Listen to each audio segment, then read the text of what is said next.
السلام عليكم. وصفتنا تاعنا اليوم هي حلوة الثومة اللي نحضروها في الحفلات والمناسبات نتاعنا. اول حاجه عندنا كيلة تاع لوز غبره، هذا بالطريقه يجي غبره كالفرينه، رحيناه وصيرناه ونعبروه هنا كيلة تاع اللوز. كيلة تاع اللوز نضيف لها كيلة وشويه تاع سكر كلاص، نخلط هذو المكونات كامل.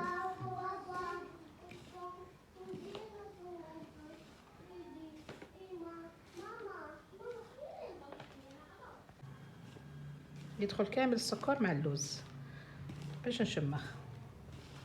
بعد ما خلطت كامل مليح السكر مع اللوز نضيف له 2 ملاعق تاع اكل كريمه الزبده، عندنا 2 ملاعق، ونديرو هنايا ملعقه تاع جلوكوز هكذايا.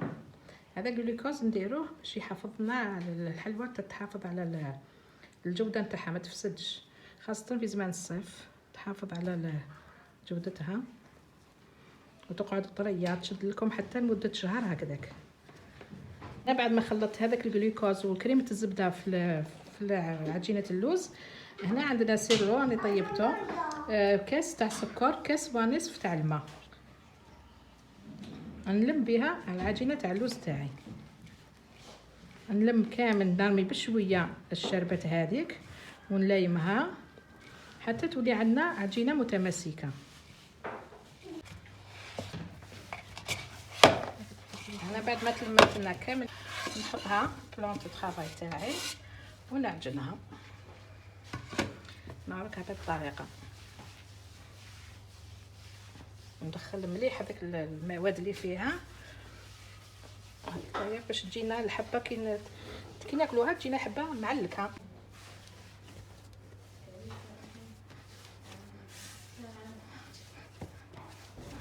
هنا العجينه راني وسيتها دلكتها شويه برك ماشي بزاف، واحد نقولوا 5 دقائق، نخليها تستراح، وفي هذه الاثناء نروحوا نوجدوا الحشو تاع الحبات تاعنا. هنا عندنا انجينواز راني طيبتها ورحيتها في الروبو بهذه الطريقه، تجي كامل رقيقه. نضيف لها كميه تاع اللوز يكون خشين محمص، نخلط كامل. نضيف لها ملعقه تاع جلوكوز كيما درنا في لاباط تاع اللوز، ندير ثاني في الحشو.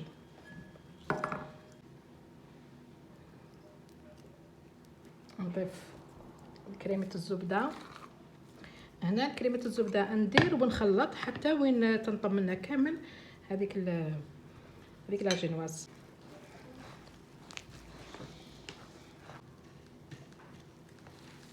هنا بعد ما طمينا لافاس تاعنا بكريمه الزبده نخلوها هكذا شويه تتلاصق، نشكل هنايا كريات هكذا بالحجم يكون 30 غرام هكذايا ونحطهم. هنا الكويرات تاعنا انا خرجتهم من الثلاجه، نشدوا روحهم شويه، نحل هكذايا شويه الحبه نحل، وندير هنايا ندير لهم الشيكولا تاع الطلاء، هنايا اي نوع تفضلوه نتوما نحطوا لداخل في قلبها، ونغلق الشيكولا، نعاود نكورهم نحطهم في الثلاجه شويه برك، نكمل كامل العمليه بهذه الطريقه.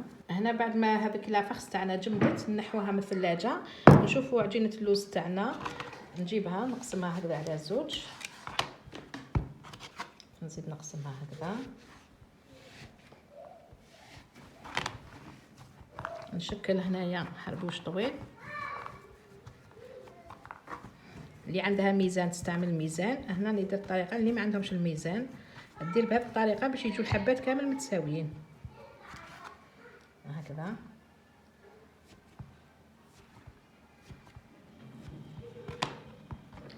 نديرو بهذا نخرجوا هكذا مقروطات.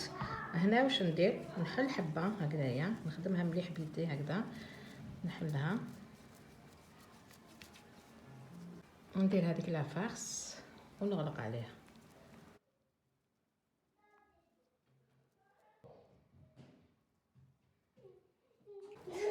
نكورها مليح باش هذيك التشققات كامل ما لازمش يكونوا في الحبه هكذا. شوف الحبه تكون مليحه هنا واش ندير، نعملها بالنكهة كامل.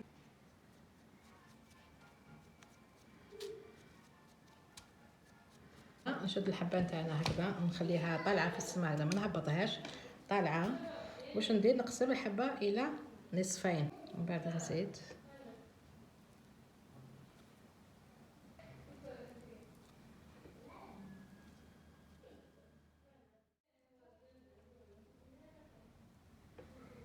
هكذا. نكملوا كامل العمليه الحبات تاعنا، ومن بعد ندير لهم تزيين من الفوق.